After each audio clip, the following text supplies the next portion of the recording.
सहनावतु सहनौ भुनक्तु सह वीर्यङ्करभावहै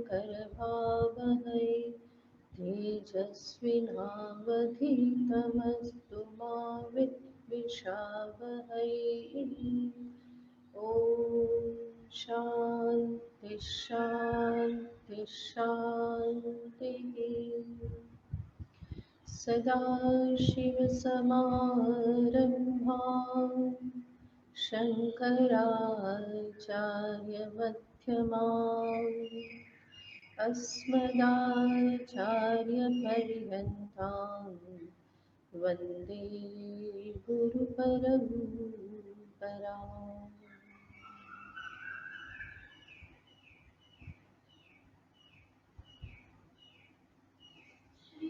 भगवानुवाच तेषां सततयुक्तानां भजतां प्रीतिपूर्वकं ददामि बुद्धियोगं तं येन मामुपयान्ति ते तेषामेवानुकम्पार्थम् अहमज्ञानजं तमः नाशयाम्यात्मभावस्थो ज्ञानदीपेन भास्वता। अर्जुन उवाच परं ब्रह्म परं धाम पवित्रं परमं भवान् पुरुषं शाश्वतं दिव्यम् आदिदेवमजं विभुम्।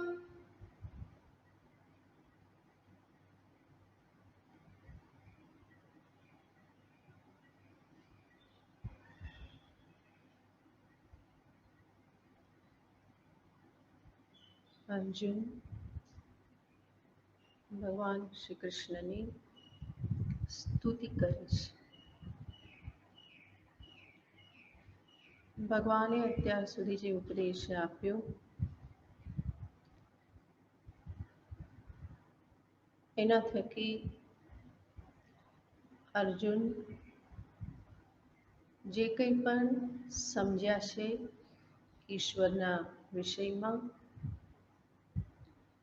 એના આધારે અર્જુન સ્તુતિ કરે છે. અને અર્જુને કહ્યું, આપ પરમ બ્રહ્મ છો, આપ પરમ ધામ છો અને આપ પરમ પવિત્ર છો, દિવ્ય છો, આદિદેવ છો, અજન્મા છો, આપ વિભુ છો. છેલ્લા બે શબ્દ બાકી હતા.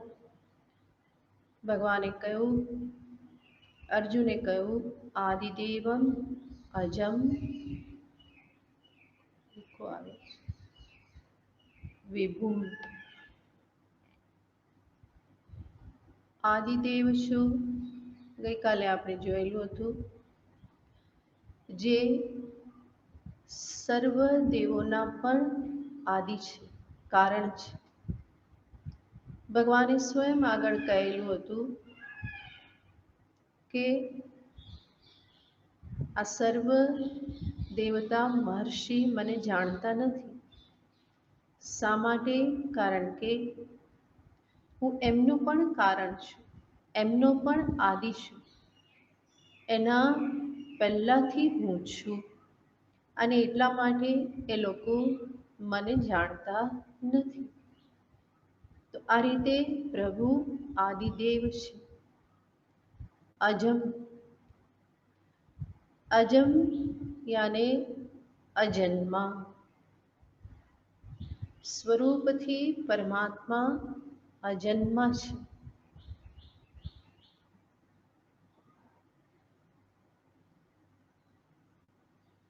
જન્મનો અર્થ છે એક વિકૃતિ. કારણમાંથી કાર્ય પ્રગટ થાય તો ત્યાં કંઈક વિકાર તો હોય જ છે, ત્યારે જ એ કાર્ય રૂપે પ્રગટ થાય છે. પરમાત્મા અવિકારી છે, નિર્વિકાર છે. સ્વતઃ પરતઃ કોઈ વિકાર પરમાત્મામાં ક્યારેય પણ નથી. ચૈતન્ય સ્વરૂપ કૂટસ્થ એક અખંડ નિર્વિકાર સ્વરૂપ છે. એવા સ્વરૂપમાં કોઈ વિકૃતિ સંભવ નથી. તો ચૈતન્ય સ્વરૂપ પરમાત્મા, એનો જન્મ ક્યારેય થતો નથી. માંડુક્ય ઉપનિષદમાં પરમાત્માના આ અજન્મા સ્વરૂપને બહુ જ સ્પષ્ટ રૂપે દર્શાવવામાં આવેલ છે. બ્રહ્મને અજ શબ્દથી કહેવામાં આવે છે. જે બ્રહ્મમાંથી ક્યારેય કંઈ આવ્યું નથી, આવશે નહીં, જે નિત્ય નિરંતર નિર્વિકાર જ છે. તો એવા બ્રહ્મ પરમાત્માનો ક્યારેય કોઈ વાસ્તવિક જન્મ થતો નથી. માયાના આધારે જરૂર અભિવ્યક્તિ થાય છે, અવતાર ધારણ થાય છે. થોડું એડજસ્ટ કરો, સરખું કરો, ઇકો આવે છે.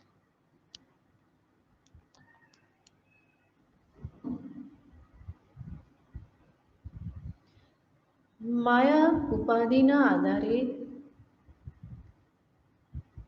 અવતાર ધારણ થાય છે. એનો અર્થ એક અભિવ્યક્તિ થાય છે.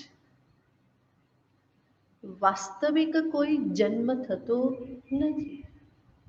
તો એવા પરમાત્મા નિત્ય અજન્મા છે.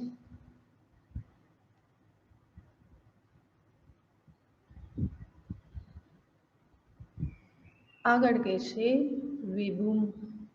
આપ કોણ છો? વિભુ છો. વિભુ શબ્દનો અર્થ થાય છે વિવિધેન ભવનમ વિભુ, જે વિવિધ રૂપે બને છે. ભવતી ભવનમ, પણ અહીંયા ભવતી યાને સમજવાનું ભાતિ, જે વિવિધ રૂપે ભાતિ જણાય છે. એક જ પરમાત્મા અનેક રૂપે જણાય છે. વાસ્તવમાં અનેક થઈ જતા નથી. જેવી રીતે કોઈ એક મોટા પથ્થર પર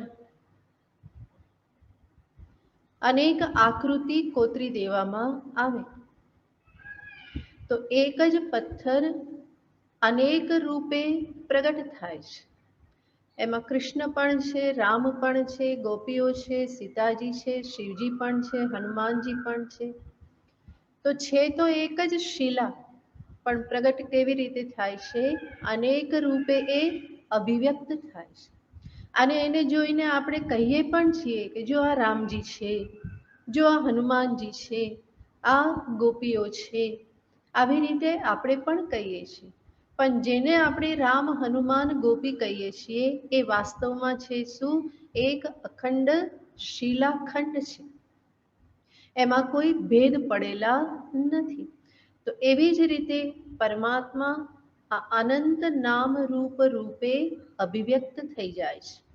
એક જ ચૈતન્યમાં અનેક પ્રકારે અભિવ્યક્તિ થાય છે અને વિવિધ રૂપે એ ભાષિત થાય છે. ભગવાન હકીકતમાં અનેક રૂપ બની જતા નથી, પણ અનેક રૂપે એ ભાષિત થાય છે, પ્રતીતિ માત્ર થાય છે. વાસ્તવમાં કોઈ વિકાર પ્રાપ્ત કરીને અનેક રૂપતાને પામી જતા નથી, પણ કેવલ પ્રતીતિ માત્ર થાય છે. જેમ કહેવામાં આવે છે, ભાગવતમાં નિરૂપણ આવે છે કે ભગવાન કૃષ્ણ જ્યારે મથુરામાં કંસે જે આયોજન કરેલું હતું મલ્લયુદ્ધ, એ રંગમંચમાં જ્યારે પ્રવેશ કરે છે કૃષ્ણ અને બલરામ, તો કૃષ્ણના સંદર્ભમાં સુખદેવજી મહારાજ લખે છે કે આ કૃષ્ણના દર્શન બધાને કેવી રીતે થયા છે? તો એક જ કૃષ્ણ, પણ જોનારાની દ્રષ્ટિથી એને બધા જ અલગ અલગ રૂપે જુએ છે, અલગ અલગ દર્શન થાય છે. મલ્લાનામ અશનિહી, જે મલ્લોની સાથે યુદ્ધ કરવાનું હતું એમને કૃષ્ણમાં કોણ દેખાયા? બીજા મલ્લ દેખાયા, પહેલવાન દેખાયા. એ જ કૃષ્ણમાં જે સાધારણ મનુષ્ય હતા એ બધાને પોતાનાથી સર્વશ્રેષ્ઠ એવા નરનું દર્શન થયું. નરાણામ વૃણમ નરમ, એને શ્રેષ્ઠ નરનું દર્શન થયું. એનાથી આગળ સ્ત્રીઓ હતી મથુરાની, એને સાક્ષાત કામદેવના દર્શન થયા. ગોપબાળોને પોતાના સ્વજન જ દેખાયા.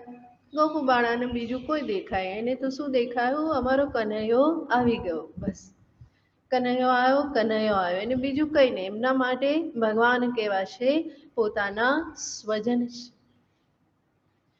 જે અજ્ઞાની મનુષ્ય હતા એમને એમાં વિરાટના દર્શન થાય છે. જે યોગીઓ હતા એમને એમાં પરમહંસ યોગીના દર્શન થાય છે, પરમ તત્વના દર્શન થાય છે. જે રાજાઓ હતા એમને પોતાના પણ શાસન કરનાર એવા મહારાજાના દર્શન થાય છે કે આ આપણા શાસક રાજા આવ્યા. તો એક જ કૃષ્ણમાં અનેક રૂપે બધાને દર્શન થાય છે.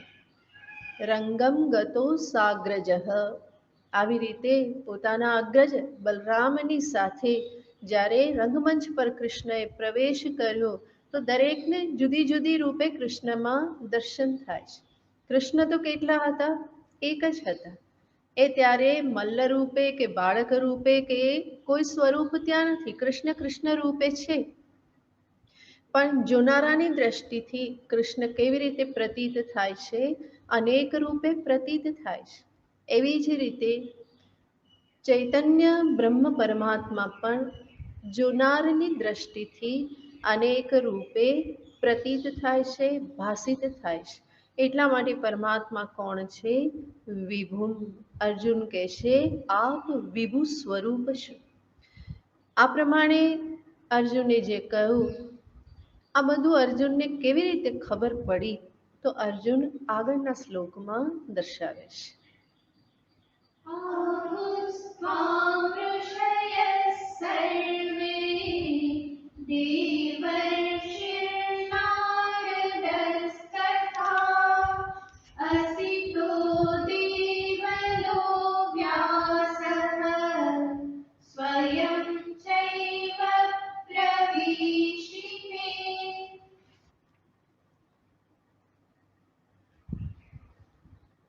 અર્જુન આગળ કહે છે, આ પ્રમાણે આપના આ પારમાર્થિક નિર્ગુણ નિરાકાર સ્વરૂપનું વર્ણન ઋષિમુનિઓ કરે છે. આહુસ્ત્વામ ઋષયઃ સર્વે દેવર્ષિ નારદસ્તથા, દેવર્ષિ નારદ પણ આ પ્રમાણે નિરૂપણ કરે છે. અસિતો દેવલો વ્યાસઃ, અસિત દેવલ વ્યાસ આ બધા પણ આપના આ સ્વરૂપનું નિરૂપણ કરે છે. એ બધા તો બરાબર, સ્વયં ચૈવ બ્રવીષી, આપ સ્વયં પણ આપના આ સ્વરૂપનું નિરૂપણ કરો જ છો. તો અર્જુન કહે છે કે હું જે કંઈ પણ આપને કહું છું એવા આપના સ્વરૂપનું નિરૂપણ ઋષિમુનિઓ, ભગવાન વેદવ્યાસ, નારદજી બધા જ કરે છે. અને આપ પણ આપના આ સ્વરૂપનું પ્રતિપાદન કરતા જ રહો છો. સર્વપ્રથમ કહેશે ત્વામ ઋષયઃ આહુહુ. આ પ્રમાણે ઋષિઓ આપને દર્શાવે છે. ઋષિઓ કોને કહેવાય? ઋષિ શબ્દનો અર્થ થાય છે મંત્રદ્રષ્ટારઃ ઋષયઃ. જે વેદ મંત્રનું સમાધિ કાલે દર્શન કરે છે એને કહેવામાં આવે છે ઋષિ. ઋષન્તિ અવગચ્છન્તિ મંત્રાન ઇતિ ઋષિ. વેદ મંત્રોનું ઋષિમુનિઓ દર્શન કરે છે. એવા મંત્રદ્રષ્ટા જે છે એને ઋષિ કહેવામાં આવે છે. અને આ સામર્થ્ય કેવી રીતે પ્રાપ્ત થાય છે? એને તપઃ પ્રકર્ષઃ. ઘણું મહાન તપ એમણે કરેલું હોય છે. ધર્મશાસ્ત્ર પ્રણેતારઃ. ઋષિઓ કોણ છે? ધર્મશાસ્ત્રના પ્રણેતા છે. મહિમ્ના સર્વગાશ્ચ. એમની મહિમાથી એ સર્વ કંઈ જાણે છે. તપઃ પ્રકર્ષ સમૂહાન યેષામ તે ઋષયઃ સ્મૃતાઃ. અને જેની પાસે મહાન તપ છે એવા જે લોકો એને ઋષિ કહેવામાં આવે છે. તો ઋષિ એમાં તપ પ્રકર્ષ મુખ્ય વસ્તુ છે. મહાન તપ કરેલું છે. જે તપના પરિણામે અંતર એટલું શુદ્ધ પવિત્ર થયેલું છે કે જે અંતરમાં મંત્રોનું દર્શન થાય છે. અને આવા ઋષિઓની જ્યારે વાત થાય તો ભગવાન ભાષ્યકાર ઋષયઃ એનો અર્થ દર્શાવતા કહે છે વસિષ્ઠાદયઃ. વસિષ્ઠનું સ્મરણ કરે છે. વશિષ્ઠ, યાજ્ઞવલ્ક્ય, પારાશર આ બધા મહાન ઋષિઓ છે. વશિષ્ઠનું પ્રથમ સ્મરણ કરવામાં આવે છે. પરંપરામાં પણ વશિષ્ઠને પ્રથમ સ્મરણ કરાય છે. નારાયણમ પદ્મભુવમ વશિષ્ઠમ શક્તિં ચ તત્પુત્ર પરાશરં ચ. નારાયણ સાક્ષાત ભગવાન છે. પદ્મભુવમ બ્રહ્માજી છે, ભગવાને જેને ઉત્પન્ન કર્યા છે. અને ત્યાર પછી ઋષિનું નામ આવે છે. બ્રહ્માએ કોને જ્ઞાન આપ્યું? વશિષ્ઠને જ્ઞાન આપ્યું. તો વશિષ્ઠ મુનિનું પ્રથમ સ્મરણ કરવામાં આવે છે કે જે વશિષ્ઠ મુનિ ઋગ્વેદના સપ્તમંડલના આચાર્ય છે, દ્રષ્ટા છે. જેમનો પ્રસિદ્ધ ગ્રંથ છે યોગ વાસિષ્ઠ, જે ભગવાનના નિર્ગુણ નિરાકાર સ્વરૂપનું ફરી ફરીને પ્રતિપાદન કરે છે. વેદાંતનો બહુ જ મુખ્ય ગ્રંથ છે જેમાં ફરી ફરીને કહેવામાં આવે છે બ્રહ્મ અજન્મા છે. આ જગત બ્રહ્મમાં ક્યારેય હતું નહીં, છે નહીં અને ક્યારેય હશે પણ નહીં. આજે અજાતવાદનું નિરૂપણ યોગ વાસિષ્ઠમાં ફરી ફરીને કરવામાં આવે છે કે જ્યાં નિર્ગુણ નિરાકાર સ્વરૂપનું વર્ણન છે. તો એને મનમાં રાખીને ભાષ્યકાર કહેશે ઋષયઃ યાને વસિષ્ઠાદયઃ. વશિષ્ઠ, યાજ્ઞવલ્ક્ય આદિ બધા ઋષિઓ. અર્જુન કહેશે કે આ ઋષિઓ આ પ્રમાણે ત્વામ આહુહુ, આ રીતે આપના સ્વરૂપનું નિરૂપણ કરે છે. આગળ કહેશે દેવર્ષિ નારદસ તથા.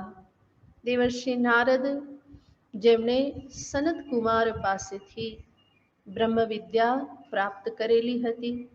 સોહમ ભગવો શોચામી.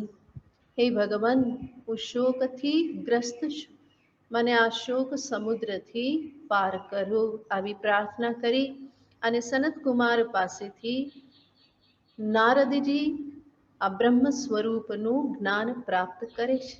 અને એવા નારદજી પણ જે ભગવાનનું નામ લીધા કરે છે, નારાયણ નારાયણ નારાયણ કરે છે, પણ સાથે સાથે પરમાત્માના આ નિર્ગુણ સ્વરૂપને પણ જે જાણે છે એનું પણ નિરૂપણ જિજ્ઞાસુની સામે જે હંમેશા કરતા રહેશે. તો એવા નારદજી પણ અર્જુન કહે છે કે આપના આ સ્વરૂપને દર્શાવે છે. અને નારદજી તો આવતા જતા રહે જ છે, દરેક જગ્યાએ જ્યાં જાય ત્યાં પરમાત્માના સ્વરૂપનું કથન કરતા રહે છે. નારદજી પછી આગળ કહેશે, આસિતો દેવલો વ્યાસ. અહીંયા ઘણી જગ્યાએ અસિત અને દેવલ આવા બે ઋષિ છે એવું દર્શાવવામાં આવે છે. અને ઘણી જગ્યાએ અસિત દેવલ આ એક જ ઋષિ ગણવામાં આવે છે. અને પુરાણના આધારે દર્શાવવામાં આવે છે કે આ અસિત દેવલ એ ધૌમ્ય ઋષિના મોટા ભાઈ હતા, અગ્રજ હતા. અને ધૌમ્ય ઋષિ પાંડવોના કુલગુરુ છે. એ નાતે અસિત દેવલ પણ કુલગુરુના અગ્રજ હોવાથી એ પણ કુલગુરુ સમાન જ છે. તો અર્જુન કહેશે, અસિત દેવલ પણ આપના આ સ્વરૂપનું નિરૂપણ કરતા રહેશે. ધૌમ્યની સાથે સાથે એમના અગ્રજ પણ પાંડવો પાસે આવતા રહેતા હશે અને પરમાત્માના સ્વરૂપનું કથન કરતા રહેતા હશે. અર્જુન જ્યારે આ પ્રમાણે ભગવાનની સ્તુતિ કરે છે તો ભગવાન કદાચ એવા આશ્ચર્ય ભાવ સાથે અર્જુનની સામે જોતા હોય કે અર્જુન તે આ બધું ક્યાંથી સાંભળ્યું મારા આવા સ્વરૂપ વિશે. એટલા માટે અર્જુન કહે છે કે આપને તો આ બધા આવી રીતે દર્શાવતા જ રહેશે. અમારી પાસે નારદજી, ધૌમ્ય ઋષિ, અસિત દેવલજી આ બધા તો આવતા રહેશે. હું એમની સન્નિધિમાં સાનિધ્યમાં જ હું મોટો થયેલો છું અને આપના સ્વરૂપનું પ્રતિપાદન આ બધા કરતા જ રહેશે. આમ પણ શાસ્ત્ર કહેશે, મનુષ્યના જીવનમાં ત્રિસંધિ હોવી જોઈએ. કઠોપનિષદમાં યમરાજા નચિકેતાને દર્શાવે છે. ત્યાં ત્રિસંધિની વાત કરે છે. એ ત્રિસંધિ એટલે શું? તો વચન છે, માતૃમાન, પિતૃમાન, આચાર્યવાન, વેદ.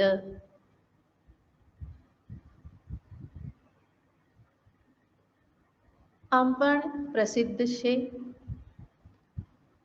ક્યાંથી વિદ્યા મળે છે? માતા, પિતા અને ગુરુ પાસેથી. માતૃમાન વેદ, પિતૃમાન વેદ, આચાર્યવાન વેદ. અને કહેવામાં આવે છે કે આ ત્રિસંધિ માતા, પિતા અને ગુરુ આ ત્રણેય પાસેથી બાળક જે શીખે એમાં શું હોવું જોઈએ?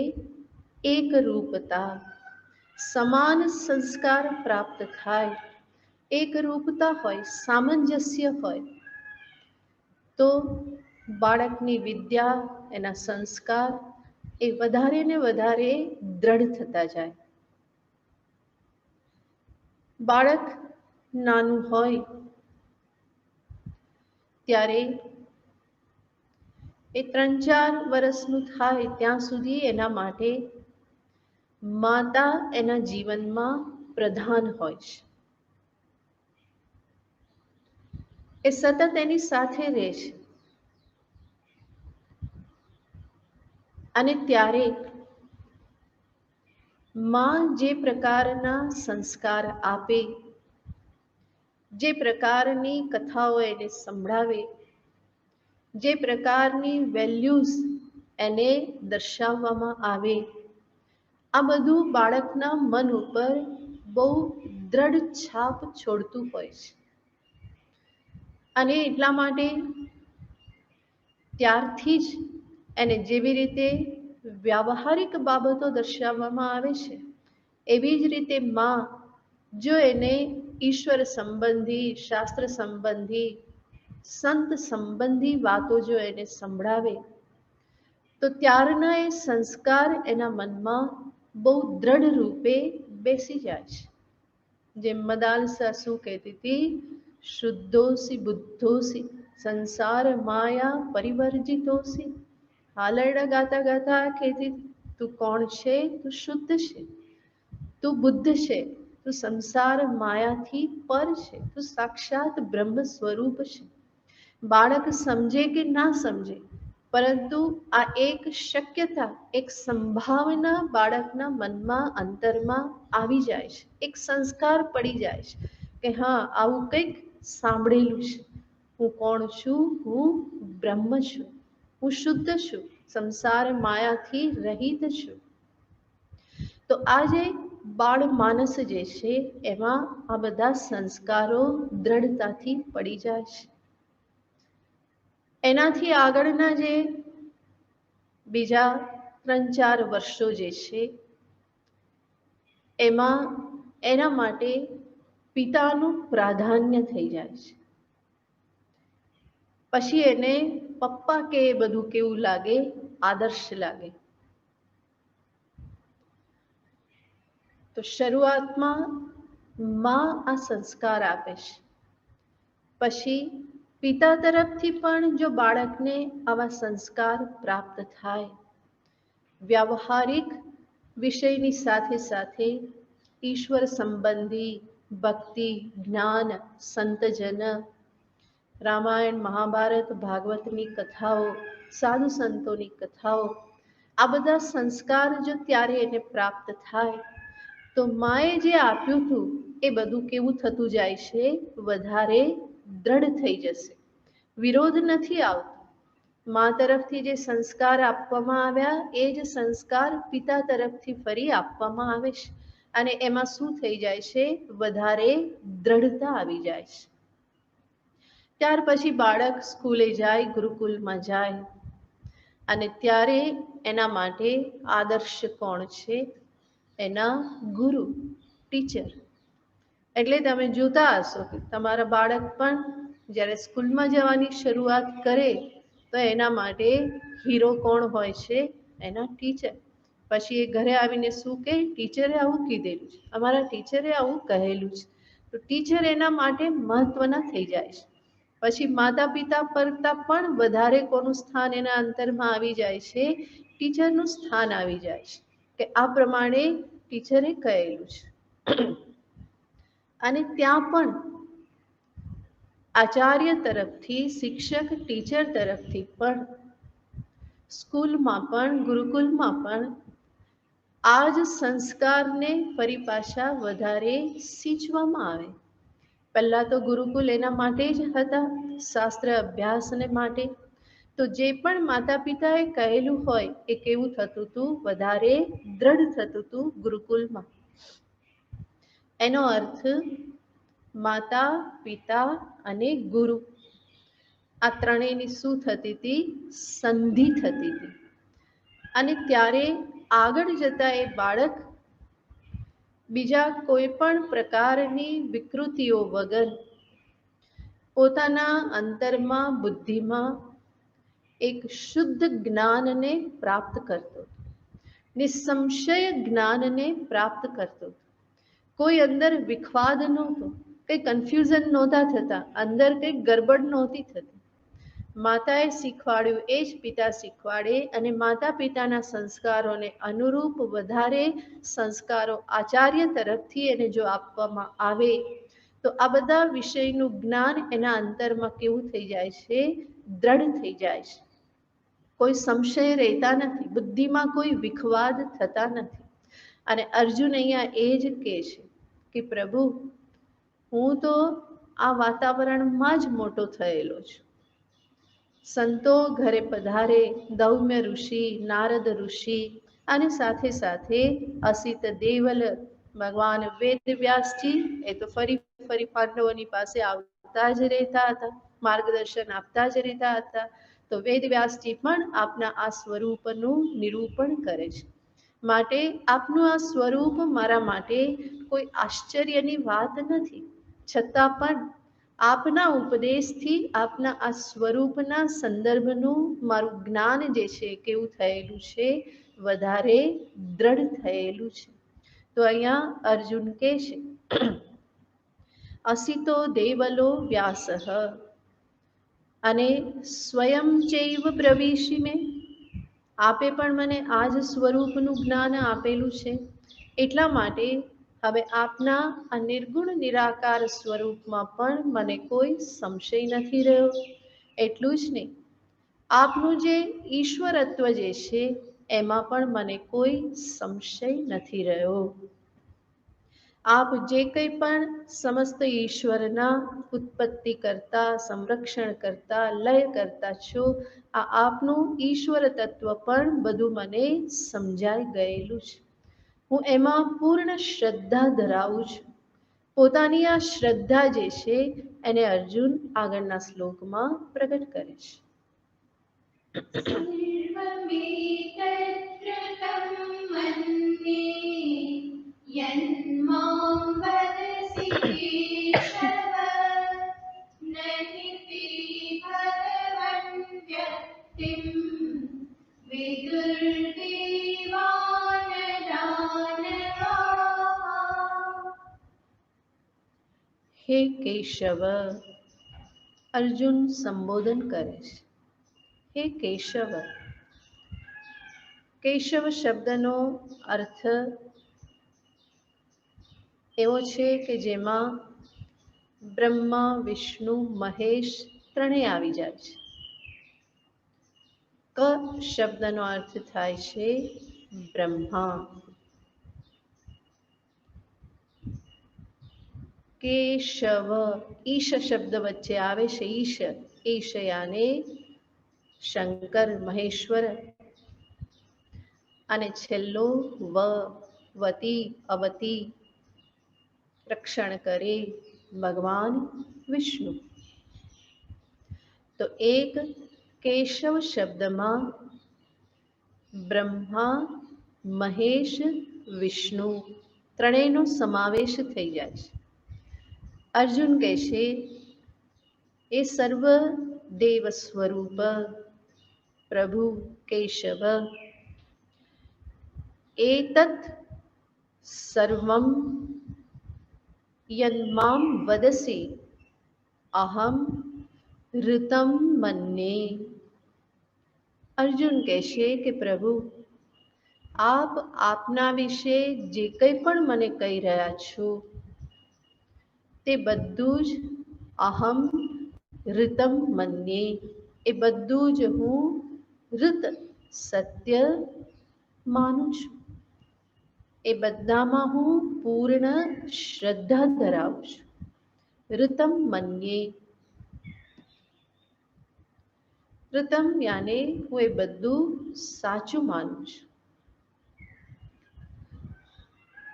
નહીં તે ભગવન વ્યક્તિમ વિદુર દેવાન દાનવાહ. આપની જે અભિવ્યક્તિ જે છે એને વાસ્તવમાં કોઈ દેવો કે દાનવો જાણી શકતા નથી. એટલા માટે આ બધું જે આપ કહો છો એમાં આપ જ પ્રમાણ છો અને આપના શબ્દોમાં હું પૂર્ણપણે શ્રદ્ધા ધરાવું છું. આપ જે કહો છો એને હું પૂર્ણ રૂપે ઋતમ સત્ય માનું છું. આવું અર્જુન એટલા માટે કહેશે, અધ્યાત્મ જગતમાં અનેક વિષયો એવા છે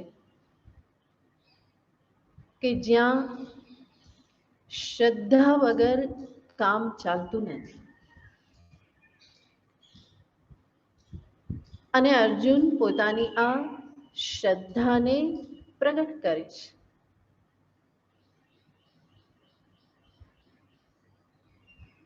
કહેનારા તો ઘણું બધું કહે, પણ સાંભળનારો એને માને તો.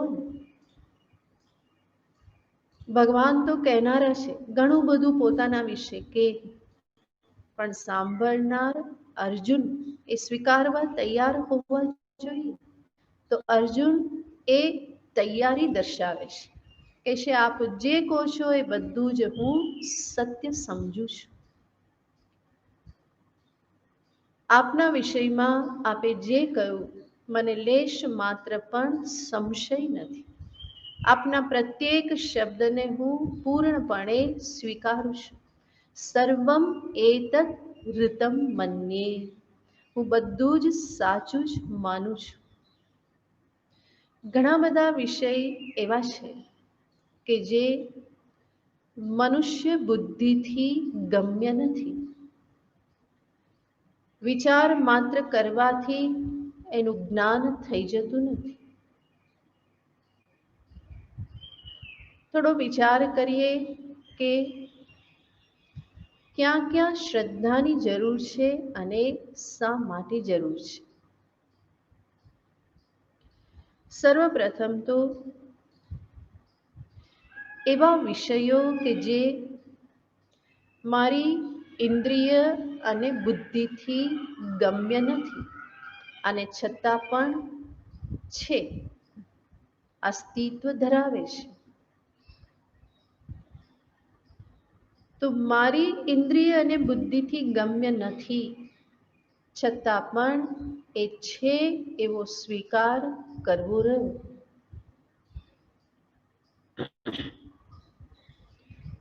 અને એ છે એવું કોણ દર્શાવે છે? શાસ્ત્ર દર્શાવે છે. તો શાસ્ત્રના એ વચનોમાં શ્રદ્ધા હોવી જરૂરી છે.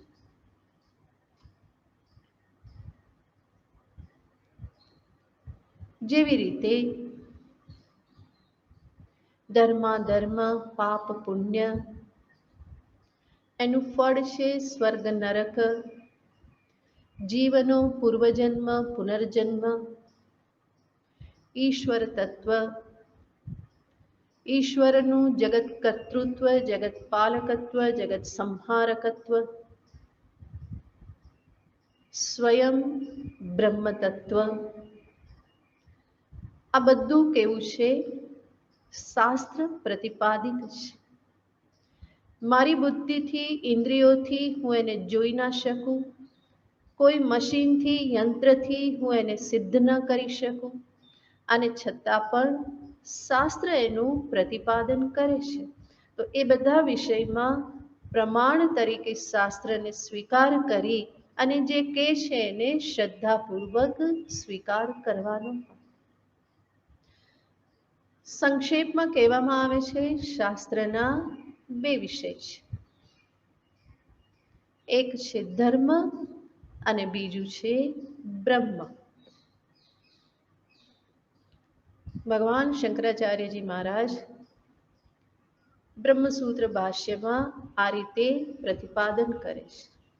બે વિષય છે શાસ્ત્રના, ધર્મ અને બ્રહ્મ. અને ધર્મ શબ્દમાં બધું જ આવી જાય. સમસ્ત કર્મકાંડ જે છે એ ધર્મને સામે રાખીને પ્રવૃત્ત છે. ધર્મની સાથે સાથે કર્મ પણ આવી જાય. કર્મમાં વિહિત કર્મ, નિષિદ્ધ કર્મ, અને જે કર્મથી આ બધું ઉત્પન્ન થાય છે એના એ જે ફલ સ્વરૂપ જે છે એ કર્મફળનું પણ પ્રતિપાદન આવી જાય છે. જે કર્મફળ સ્વરૂપે બધા જ જગતના વિષયો, પરલોકની પ્રાપ્તિ, પરલોકના વિષયો, આ બધું જ કર્મફળ સ્વરૂપ છે. અને જ્યાં કર્મ અને કર્મફળ આવે એ પણ મનુષ્ય બુદ્ધિનો વિષય તો નથી બની શકતું. તો કર્મ અને કર્મફળને જોડનાર એવું ઈશ્વર તત્વ પણ એ પણ ત્યાં આવી જાય છે. તો એ ઈશ્વર તત્વને પણ શ્રદ્ધાપૂર્વક સ્વીકારવું પડે. સાથે સાથે એ જ ઈશ્વર આ જગતનું સર્જન કરે છે, જગતનું પાલન કરે છે, જગતનો સંહાર કરે છે. તો સૃષ્ટિ, સ્થિતિ, લય, સૃષ્ટિ થયા પછી જગતમાં પ્રવેશ કરે છે. સૃષ્ટિને બનાવ્યા પછી જગતનું, સૃષ્ટિનું નિયમન કરે છે. તો આ રીતે ઉત્પત્તિ, સ્થિતિ, લય, પ્રવેશ, નિયમન આ બધું મનુષ્ય બુદ્ધિથી પામી શકાતું નથી. આ બધું જ શાસ્ત્ર પ્રમાણનો વિષય છે. શાસ્ત્ર આને દર્શાવે છે અને મારે એમાં શ્રદ્ધા રાખી અને એને સ્વીકારવું રહ્યું. બીજો વિષય છે બ્રહ્મ, જે જ્ઞાનકાંડનો વિષય છે. બ્રહ્મ જરૂર મારું જ પોતાનું સ્વરૂપ છે. ત્યાં મારું જ સ્વરૂપ હોવાથી હકીકતમાં અપરોક્ષ છે, મારાથી જુદું નથી. અને એટલા માટે ત્યાં કોઈ શ્રદ્ધાની આવશ્યકતા હોય એવું આપણને લાગે નહીં. છતાં પણ અત્યારે હું જે સ્થિતિમાં છું, મારી જે માન્યતાઓ છે, મારી જે ધારણાઓ છે, એનાથી તદ્દન વિપરીત એવું આ સ્વરૂપ છે, જે શાસ્ત્ર મને દર્શાવે છે. હું પોતાને કરતા સમજુ છું, શાસ્ત્ર કહે છે તું અકર્તા છે. હું પોતાને ભોગતા સમજુ છું, શાસ્ત્ર કહે છે તું અભોગતા છે. હું પોતાને સંસારી સમજુ છું અને શાસ્ત્ર કહે છે કે તું અસંસારી છે. હું પોતાને પરિચ્છિન્ન સમજુ છું, શાસ્ત્ર કહે છે તું સર્વવ્યાપક બ્રહ્મ છે. હું પોતાને જન્મ અને મૃત્યુવાળો સમજુ છું. શાસ્ત્ર કહે છે કે તારો ક્યારેય જન્મ થયો નથી અને તું ક્યારેય મરવાનો પણ નથી. ન જાયતે ન મ્રિયતે, આ વચનો છે. તો મારી જે ધારણાઓ જે છે, મારા પૂર્વાગ્રહો જે છે, માન્યતાઓ જે છે, એનાથી તદ્દન વિપરીત એવી મારી વાસ્તવિકતા છે. જે વાસ્તવિકતા શાસ્ત્ર મને દર્શાવે છે. પણ મારી માન્યતાથી તદ્દન વિપરીત એવી મારી વાસ્તવિકતા હોવાથી એનો સ્વીકાર થવો એ બહુ કઠિન છે. અને આ સ્થિતિમાં શ્રદ્ધા મારી વાહરે આવે છે. જો શાસ્ત્ર વચનમાં, ગુરુ વચનમાં મને શ્રદ્ધા હોય તો એ જે કહે છે એ સ્વીકાર કરવાને માટે મન તૈયાર થાય. ભલે મને સમજાય નહીં, સ્પષ્ટ રૂપે મને ખબર ના પડે, છતાં પણ શ્રદ્ધા એક એવું કાર્ય કરે છે વચગાળામાં કે મારા અંતરમાં એ એવી એક અનુકૂળતા પ્રદાન કરી દે છે કે મને મારી વાસ્તવિકતા અનુભવાતી નથી, સમજાતી નથી, છતાં પણ મારું અંતર એનો વિરોધ કરતું નથી.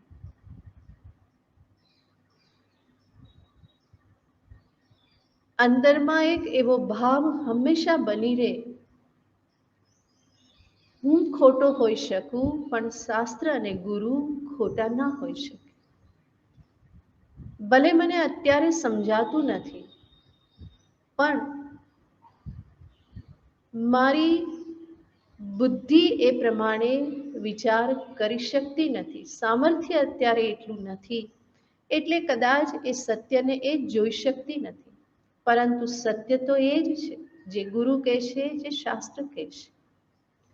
તો શ્રદ્ધા આ એક બહુ જ મહાન કાર્ય કરે છે. એટલા માટે ભગવાન પણ કહે છે શ્રદ્ધાવાન લભતે જ્ઞાનમ. શ્રદ્ધાળુ આ જ્ઞાનને પ્રાપ્ત કરે છે. સંશયાત્મા વિનશ્યતિ, સંશય કરનારો વિનાશને પ્રાપ્ત કરે છે. અહીંયા પણ સમજવાનું છે, જ્યારે કહેવામાં આવે છે સંશયાત્મા વિનશ્યતિ, તો ત્યાં સમજવાનું છે કે જરૂર વેદાંતમાં જિજ્ઞાસુ તરફથી પ્રશ્નને હંમેશા આવકારવામાં આવે છે, સંશયને આવકારવામાં આવે છે. પણ એ પ્રશ્ન કે સંશયના મૂળમાં જિજ્ઞાસા હોવી જોઈએ. એટલા માટે કહેવાય કે જેન્યુઅન સંશય, ડાઉટ, એનો સ્વીકાર છે કે જે સંશયના મૂળમાં જિજ્ઞાસા છે, સત્યને પામવાની એક તાલાવેલી છે. એવો પ્રશ્ન, એવો સંશય હંમેશા સ્વીકાર્ય છે. બલકે ક્યારેક ગુરુ રજૂઆત પણ એવી રીતે કરે કે જેથી સાંભળનારના મનમાં, શિષ્યના મનમાં સંશય થાય. તો સાથે સાથે એની વિચાર પ્રક્રિયા પણ ચાલવી જરૂરી છે. તો વેદાંત શાસ્ત્રના અધ્યયનમાં, બ્રહ્મ વિદ્યા પ્રદાનમાં આવા સંશયને સ્વીકારવામાં આવે છે. પરંતુ જે સંશયના મૂળમાં મારા હઠાગ્રહ હોય, મારા પૂર્વાગ્રહ હોય અને એને છોડવાની મારી ક્યારેય તૈયારી હોય નહીં, તો એવા સંશયને અને એવા સંશય ધરાવનારને ભગવાન કહે છે સંશયાત્મા વિનશ્યતિ. આ ભેદ બહુ સ્પષ્ટ રાખવાનો. સંશયના મૂળમાં જિજ્ઞાસા હોય એ આવકાર્ય છે, અને સંશયના મૂળમાં કેવલ હઠાગ્રહ હોય, પોતાનો જ કક્કો ખરો રાખવાની જીદ હોય, પોતાના હઠાગ્રહને, પૂર્વાગ્રહને છોડવાની તૈયારી ન હોય, તો એવો સંશય એ વિનાશકારી છે. જિજ્ઞાસુના અંતરમાં આવો સંશય ઉત્પન્ન ન થાય એ માટે મદદરૂપ થાય છે શ્રદ્ધા. તો વિચિત્ર સંશયો, જે વિનાશકારી સંશયોથી મને કોણ બચાવે છે? શ્રદ્ધા બચાવે છે. એટલા માટે વેદાંતમાં પણ શ્રદ્ધાનું એક આગવું સ્થાન છે. જે શાસ્ત્ર કહે છે એ શાસ્ત્ર વચનમાં શ્રદ્ધા, અને શાસ્ત્રના વચનોનું હું જેના મુખથી શ્રવણ કરું છું એ ગુરુમાં પણ શ્રદ્ધા. તો મુખ્ય કહેવામાં આવે છે ઈશ્વર, ગુરુ અને શાસ્ત્રમાં શ્રદ્ધા. શાસ્ત્રમાં શ્રદ્ધા, એનાથી ઈશ્વર શ્રદ્ધા જ સિદ્ધ થાય છે. કારણ કે શાસ્ત્રના વચનો એ ઈશ્વરના વચનો છે.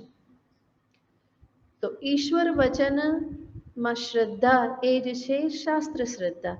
અને શાસ્ત્ર શ્રદ્ધા જ્યારે ગુરુના મુખેથી એ વચન નીકળે છે તો એ ગુરુમાં પણ એ શ્રદ્ધા. તો અહીંયા પણ ત્રિસંધિ છે: ઈશ્વર, શાસ્ત્ર, ગુરુ.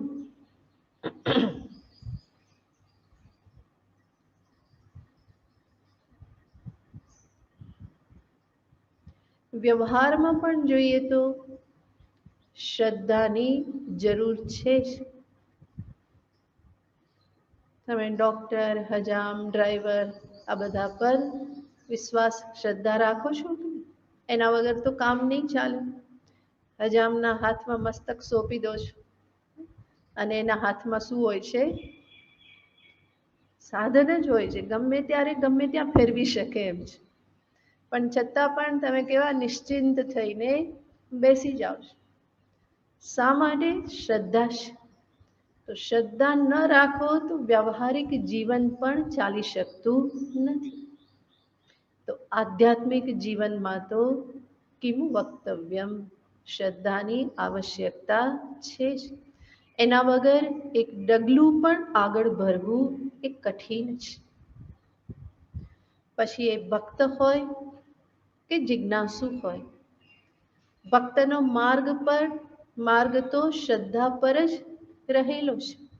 ભક્તિ શ્રદ્ધૈક મૂલા. ભક્તિના મૂળમાં છે શ્રદ્ધા. પ્રભુ કરશે તે મમ હિતનું. જે કંઈ પણ થઈ રહ્યું છે ઈશ્વર થકી થઈ રહેલું છે, એ જ પ્રેરક છે. એના દ્વારા જ બધા વ્યવહાર કરી રહેલા છે, એ જ અંતર્યામી છે. તો આવી અનન્ય શ્રદ્ધા પ્રભુમાં ધારણ કરીને જ ભક્તિ પથ પર આગળ વધાય છે. જેટલી આવશ્યકતા ભક્તિ પથમાં શ્રદ્ધાની છે, એટલી જ આવશ્યકતા જિજ્ઞાસુને આ જ્ઞાન માર્ગમાં શ્રદ્ધાની છે જ. કારણ કે અહીંયા પણ એને જે જ્ઞાન પ્રાપ્ત કરવાનું છે એ કેવું છે? પોતાની બુદ્ધિથી ગમ્ય નથી. એ શાસ્ત્ર દ્વારા જ એ જ્ઞાન પ્રાપ્ત થાય છે. અને શાસ્ત્રને જાતે જાતે અધ્યયન કરવું સંભવ નથી. એના માટે શાસ્ત્રજ્ઞ શ્રોત્રિય એવા ગુરુની આવશ્યકતા છે. તો ત્યાં પણ શ્રદ્ધા રાખવી રહી. તો જિજ્ઞાસુને માટે પણ જીવનમાં શ્રદ્ધાની બહુ જ જરૂર છે. એક સિદ્ધના સંકલ્પમાં જેટલી શક્તિ હોય છે, એટલી જ શક્તિ સાધકની શ્રદ્ધામાં હોય છે. એક સિદ્ધના સંકલ્પમાં જેટલી શક્તિ હોય છે, એટલી જ શક્તિ સાધકની શ્રદ્ધામાં હોય છે. શ્રદ્ધા શું ના કરી શકે? વ્યાવહારિક જીવન, આધ્યાત્મિક જીવન બંનેમાં શ્રદ્ધારૂપી પૂંજીની જરૂર છે. હૃદયમાં પ્રભુ માટે પ્રેમ હોય, સંતોનો સમાગમ હોય, વેદાંત શ્રવણ કરવાની અનુકૂળતા હોય અને ઈશ્વર ગુરુ શાસ્ત્રમાં શ્રદ્ધારૂપી પૂંજી જો મારી પાસે હોય, તો જીવનમાં આનાથી વધારે બીજું જોઈએ શું? જીવનના પરમ લક્ષ્યને પ્રાપ્ત કરવાને માટે આ જ સાધનો છે. અને એ જ્યારે આપણને ઈશ્વર તરફથી પ્રાપ્ત થઈ ગયા હોય, તો એનાથી વધારે પછી માગવાની પણ જરૂર શું રહે? કેટલી મહતી કૃપા છે કે પ્રભુ કોઈને જીવનમાં આ બધું જ આપે છે. અને એટલા માટે હંમેશા ધ્યાન રાખવું જોઈએ કે આ બધી બાબતોની જીવનમાં ક્યારેય પણ ઉપેક્ષા ન થાય. એને બહુ કેઝ્યુઅલી લઈ લેવામાં ન આવે. કારણ કે આ બધું બહુ જ દુર્લભ છે, સામાન્ય વસ્તુ નથી. મહદ પુણ્યના પ્રતાપે આ બધું પ્રાપ્ત થાય છે. દુર્લભમ ત્રયમે વૈ તત દૈવાનુગ્રહ હેતુકમ મનુષ્યત્વમ મુમુક્ષુત્વમ મહાપુરુષ સંશય. મનુષ્યનું શરીર મળ્યું, અંતરમાં જિજ્ઞાસા જાગી, મુમુક્ષા જાગી અને મહાપુરુષનો સંગ પ્રાપ્ત થયો. આ ત્રણેય બહુ જ દુર્લભ છે. દૈવાનુગ્રહ હેતુકમ, ઈશ્વરનો જો કોઈક વિશેષ અનુગ્રહ હોય તો જ આ બધું પ્રાપ્ત થાય. ઘણા બધા મહાન પુણ્ય કરીને આવ્યા હોય એને બહુ સરળતાથી પ્રાપ્ત થઈ જાય. એટલી પૂંજી ન હોય એને એના માટે થોડું કષ્ટ ઉઠાવવું પડે છે. પણ સરળતાથી પ્રાપ્ત થઈ ગયું હોય તો એને કેઝ્યુઅલી ક્યારેય પણ લેવું નહીં. હંમેશા એ અહોભાવ જીવનમાં બની રહેવું જોઈએ. એ મહત્વ બુદ્ધિ જીવનમાં હંમેશા બની રહેવી જોઈએ કે આ અમને ઈશ્વર કૃપાથી પ્રાપ્ત થયેલું છે. તો શ્રદ્ધા એ બહુ જ મહત્વની વસ્તુ છે. ઈશ્વર તત્વ પણ શાસ્ત્ર પ્રતિપાદિત જ છે. ઈશ્વર કોણ છે, કેવા છે? આપણે જે જાણીએ આપણી બુદ્ધિથી એ તો કેવી રીતે જાણીએ છીએ? ભગવાનના આપણે ફોટા જોયેલા છે, મૂર્તિઓ જોયેલી છે, અને નહીં તો ટીવી સિરિયલમાં જોયેલા છે, ફિલ્મમાં જોયેલા છે કે આ કૃષ્ણ છે, એ રામ છે. પણ શાસ્ત્ર આપણને દર્શાવે છે ઈશ્વર તત્વ એટલે શું છે, ઈશ્વરનું સ્વરૂપ શું છે.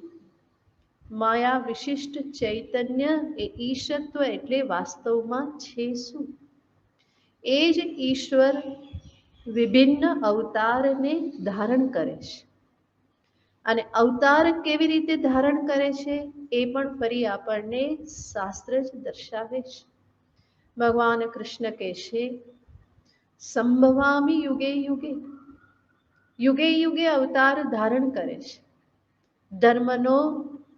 ધર્મની અભિવૃદ્ધિ કરવાને માટે, અધર્મનો નાશ કરવાને માટે, સાધુઓનું રક્ષણ કરવાને માટે, દુષ્ટજનનો નાશ કરવાને માટે. તો આ ઈશ્વર જ દર્શાવે છે.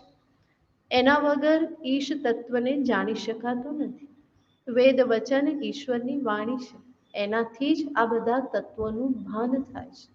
અને એટલા માટે ત્યાં પણ શ્રદ્ધા સિવાય કોઈ આરો નથી. આ બધું સામે રાખીને અર્જુન ભગવાનની સામે પોતાની શ્રદ્ધાને પ્રગટ કરી દેશે.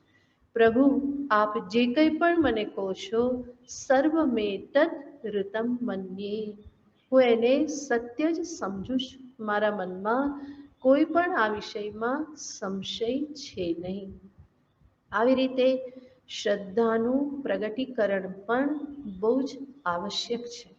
એટલા માટે અર્જુને અહીંયા કહ્યું, આગળ જે કહેશે એને પછી જોઈશું. ઓમ પૂર્ણમદ પૂર્ણમિદં પૂર્ણાત પૂર્ણમુદચ્યતે પૂર્ણસ્ય પૂર્ણમાદાય પૂર્ણમેવાવશિષ્યતે. ઓમ શાંતિ શાંતિ શાંતિ. હરિ ઓમ શ્રી ગુરુભ્યો નમઃ. હરિ ઓમ.